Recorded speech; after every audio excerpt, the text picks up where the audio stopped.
Hey, it's Just Okay Wally. I'm here with Blaise Sewell from Poop the Game. He is the game designer. I'm very proud to have him here. And he's part of Feels Right Design, the developers behind Poop the Game. And I just wanted to have a special episode devoted towards exploring more about poop, learning everything I can about the excrement in regards to its ability to be a fun-filled family party game. Unfortunately, unfortunately, Caters couldn't be here, so I'm flying solo. But I think we can still have some fun. Welcome, Blaise. Right out of the gate, I'm going to bring up Poop the Game's Kickstarter page, and if you want, maybe while I play the video, and it's not going to have any audio, just run while we're talking. Tell us kind of where you guys came from when you thought about Poop. So, obviously, Poop is a game themed around pooping, and early on we wanted it to be a game that was about poop, because it's something that's everybody can relate to. Yeah. Would you say that it was brewing for a while? Yeah, the inspiration came after like an early morning cup of coffee, and okay, it just good. suddenly came like real quick. It was crazy.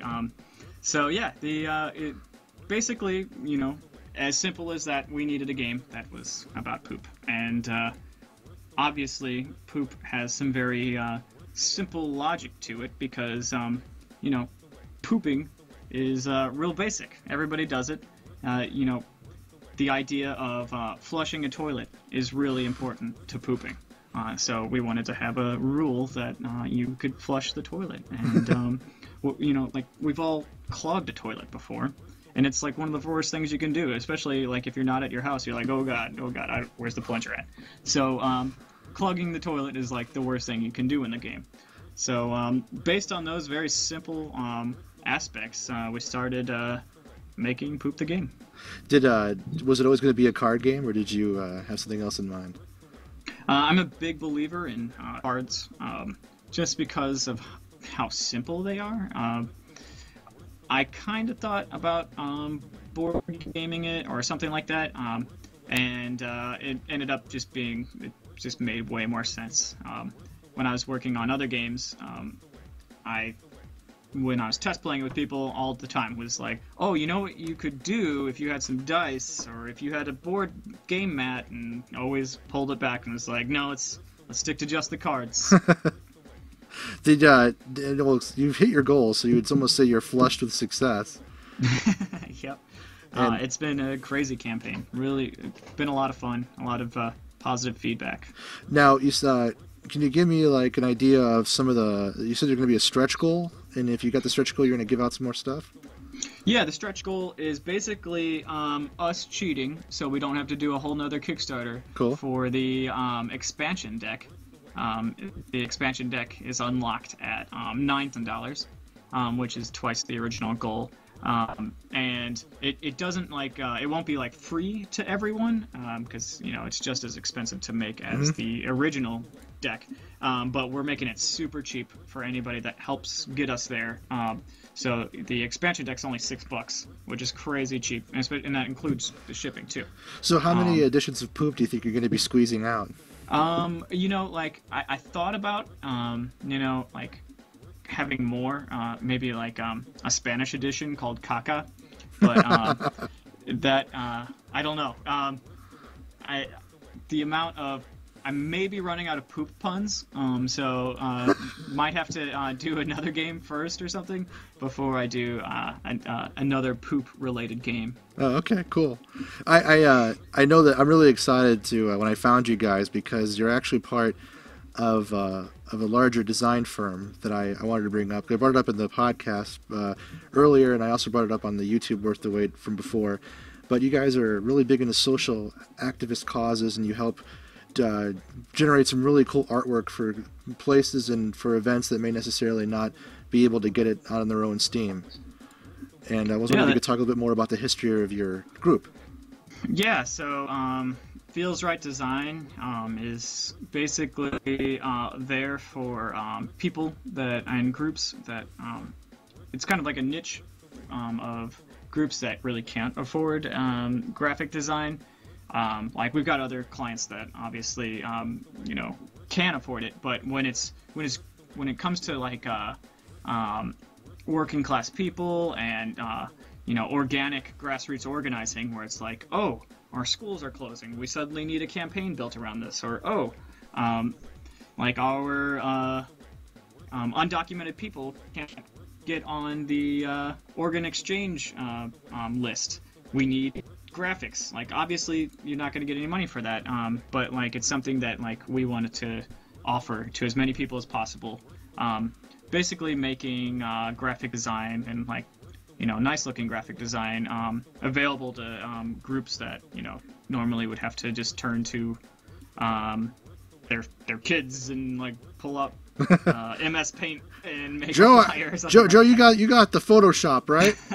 Yeah. Put something up with it for me. I've got this Word doc open. If you could change the font for me, that'd be great. Well, I know you've done work for Normal, and I know you've done work for some other stuff too, but my favorite, and I know we weren't going to... I'll let you go into as much detail as you want, but I really love the stuff you've done for the local school system in Chicago.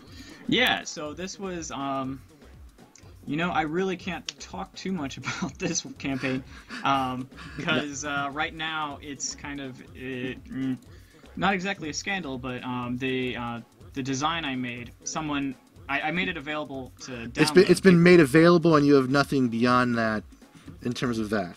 Right. So okay. I designed this this emblem and a couple different designs of it, and made it available for download. And this has happened before, where people have taken it and made it into stickers. And so this sticker is just everywhere in Chicago right now. And we've had a couple of journalists contact us about possibly doing a story and like who's behind this, and like, okay. I'm not behind it, but I did do the design. Perhaps a diplomatic way of putting it, to use another metaphor, would be that it went viral. Yeah, outside of your sphere of influence. Mm-hmm. That's true. Yeah, and so that's the there's a push right now for socialist candidates. There's one that won in Seattle. I can't think of her name off the top of my head, and she won I think an alderperson position or some type of city position. And so I think what we're going to see is a bunch more in the upcoming election. Especially in Chicago. And so this was an opportunity to push my own politics, like drive a wedge into what was going on here in Chicago. So I think you succeeded beyond your wildest aspirations by accident. Yep, it definitely has worked out. And I mean, I just posted that in January, and it's been everywhere. Well, Mr. Emanuel doesn't exactly have many. Has a lot of enemies. He has quite a few, so I'm not surprised that it may have taken off. Yeah. I don't know if you knew this. CNN has a documentary going on about him. I think it's called Chicagoland. And it's basically his re-election campaign. It's like an 8-parter. I think it's a couple hours long on CNN. And they're just totally. It's totally a puff piece and making him look good and making it look like he's working class. Oh, I take the train to City Hall every day to work, and it's totally ridiculous. So he also apparently goes swimming in cold, frigid temperatures. Yep. Oh yeah. He's got a great marketing machine for himself. Well, I just wanted to make a little slide note on that, and also sure. You did some great stuff just for local causes. I love the Occupy thing, and we'll touch upon that if we have more time. But I just want to mention you do a lot of work for. You were instrumental in some of the Occupy Chicago stuff.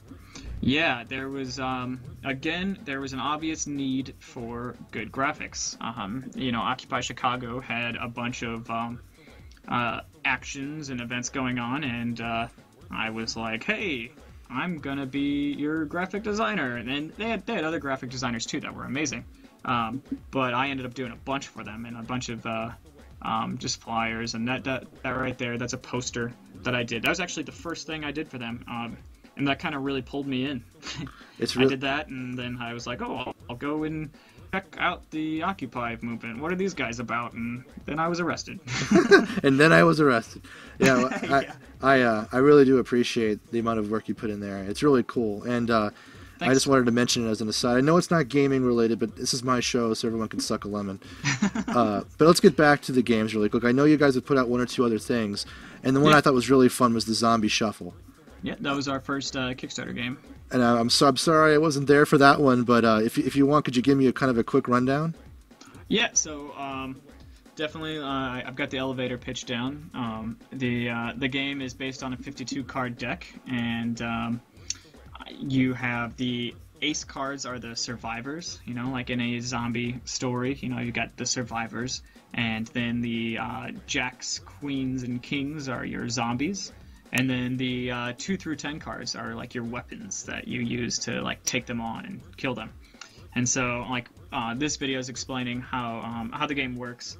And so there's a day phase where you look at Walking Dead or anything like that. There's during the day they're like going out and looking for supplies, and then at night is when you fight the zombies, and you use the supplies that you got during the day. So it's pretty cool in the sense that I tried to play at like almost a prisoner's dilemma type of thing, Yeah. where it can be cooperative and it can be definitely like helpful if you like work together. Beautiful. But you can also kill each other and turn each other into zombies by attacking each other too. Which, if you attack another player and they turn into a zombie, it's just another zombie that you have to deal with. So it definitely isn't like an advantage to go out and start killing people. Well, cool beans. It looks like a lot of fun. Can you still get a copy of it now that the Kickstarter's over? Or? Yeah, the website you're on, zombieshufflecards.com, it's available there. And just like all of our games, it's also available for free for print and play version if you want to just test it out and print it at home before you purchase it. It's got some complicated rules. It's definitely a less casual. Poop is like as simple. Poop is super casual. Well, I am actually good at pooping, so I figured. I mean, anybody that's not wearing diapers can probably play poop. Zombie Shuffle is it's got a learning curve. It's not a huge one, and that's kind of what we were going for, was kind of being in between casual gamers and the more hardcore gamers. Okay, cool. Yeah, it takes a game before you learn, like, oh, okay, I gotta save my 10 card more, and oh, I gotta stock up on diamonds and stuff like that. And like, it takes a while to learn, but it's a fun game. It is zombieshufflecards.com. There's the download link, and there's where you can buy it. And just to kind of recap from that, it looks like you won an award too. Oh yeah, we were an official selection at Indiecade last year, which Indiecade is kind of like the Sundance Festival of indie games, including digital games and tabletop games and party games and stuff like that. So that was hugely validating to get an official selection like that on the first main game we made. So it was really awesome. Flew out there. It was out in Los Angeles, and could not have had a better time. It was ridiculous. It's been freezing in Chicago, so like that's all that comes to mind is how warm it was. But it was a lot of fun. Once you're an official selection, then you're allowed to win some of the bigger awards. We didn't win a bigger award, but it was still humongous to get the official selection. Two big things I like is it's an actual playable deck of cards on top of it being a functional game, and also it can, like poop, it can be turned into a drinking game too. Oh yeah, that was pretty much, it all comes back to drinking games. But yeah, I really am happy that you guys are getting close to your stretch goal, and I'm encouraging everyone to get out there and throw their full weight behind poop, and to really exert themselves, so that we get as much out as we can, so we can be flushed with success as before. We're hoping it makes a big splash. Big splash. Thank you. Excellent. Is there anything else that you think you'd like to add? You have this is your podium before we go. Oh, yeah.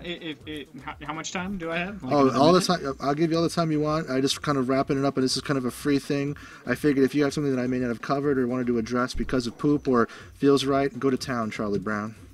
Okay. One thing that I'd like to raise awareness about as much as possible. Obviously, I'm involved in a lot of politics. Mm-hmm. in Chicago, we just are wrapping up a huge trial for the NATO 3. Do you want me to look at Google it? Yep. Le The Google? NATO 3. That these guys, it's one of the most like obvious, straightforward cases of entrapment. And what's really crazy about them is what happened to them. It happened from the city. This is like, you know, you usually hear about someone being charged with terrorism, and it's happening like on a federal level. So these guys are being charged. Were charged by Chicago, the city of Chicago, and basically the state of Illinois. And so like it's super crazy. They drove up from Miami and were with us with Occupy Chicago in the run-up to the NATO conference in Chicago, which happened in May of 2012. I don't know how familiar you are with it. Running up to the NATO conference, there was a huge buildup of press behind, like, oh my God, this horrible, horrible group of people are coming to our city and going to descend on our city, and it's going to be terrible. These big, scary protesters, and what's going on? The whole week before the NATO conference and during the NATO conference, like every downtown shop boarded up their windows, everything like that, and the city spent something around like 40 or 50 million dollars on security. Like God. In Chicago, there was just nonstop. I'm getting like historical throwbacks to like the bomb scares of like labor riots at the turn of the century. Oh, for sure. That's like Chicago too. It's the same damn city. Yeah, it's there's a rich history of just painting activists as terrible, terrible people, and so we had that going on. The NATO conference, you know, we have Rahm Emanuel spending millions and millions security on this. This was a conference that he brought here and was proud to bring it here. And so this was happening at the same time they were closing down like all the mental health clinics. They literally a month before the NATO conference closed down half of the city's mental health clinics to save $3 million, I believe the number was. And that was, you know, $3 million compared to, you know, $40-50 million for security for, you know, a NATO conference is pretty crazy. After the city spent all this money to, build up the security around the NATO conference. You can actually see the undercover cops right while I'm pointing at the screen, like you can see that, but you can see them on this video here. Where are they? Right there, gloves. She's wearing blue gloves right there. She was one of the undercover police officers. You know, it's funny how we make fun of the Ukraine for having these kind of thug-like ununiformed police, and yet we have people actually inciting. Oh yeah. Stuff. It's definitely one of the ironies of like anybody trying to judge any type of security force around the world is like that. You know, America has totally the exact same thing here, if not worse. You know, it's funny that this entire situation and everything we're talking about is perfect because this exemplifies me more than anything. You come in talking about a game called Poop, and now we're talking about what really matters. Oh yeah, it's a hard transition to go from Poop to. And we made it, baby. Politics. Yeah. I wondered how we would do it if I would go. You know what else is Poop? Basically, the city had a situation where they spent a ton of money and they had to kind of prove the reason they spent, you know, $50 million on the NATO conference security. And so we know through the trial that this case was they had started it well before the three guys left from Miami.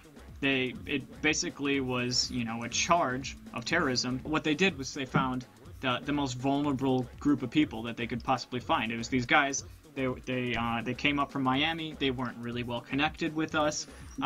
We were looking out for each other, and we were super well trained from lawyers and stuff, telling us, you know, don't say stupid stuff. So they got them. Actually, the video that you're watching right now was the first day that they started to notice the three got NATO 3. And after the May, this is the May Day March, May 1st, 2012.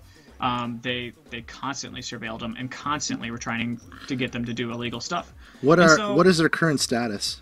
So what ended up happening, if we're going like through the timeline, they made the police completely made Molotov cocktails, did it themselves.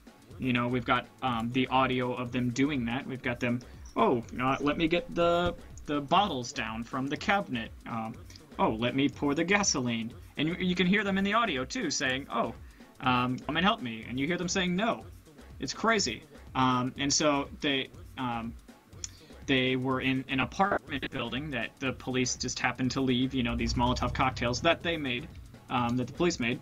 And that is basically what they're framing terrorism charges around on them. They have had a long court case. It took about, I think, 3 or 4 weeks. And out of everything, all the terrorism charges were dropped. They were not charged with terrorism. And they did end up getting charged with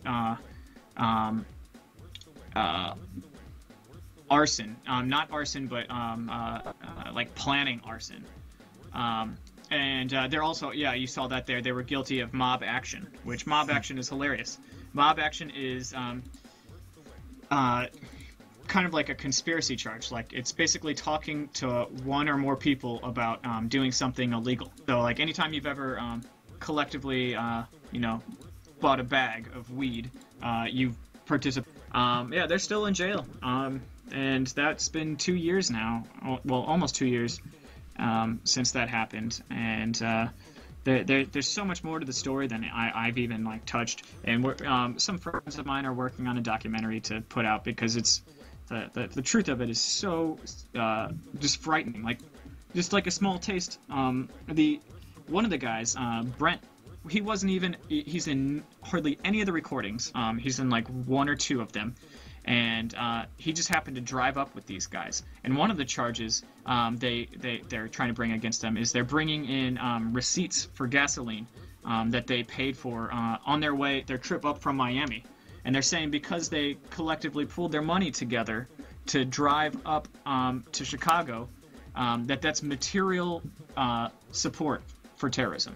Well, I'll tell everybody to go to Free the NATO 3A. Google it, freethenado3.wordpress.com. Sounds like a good resource too.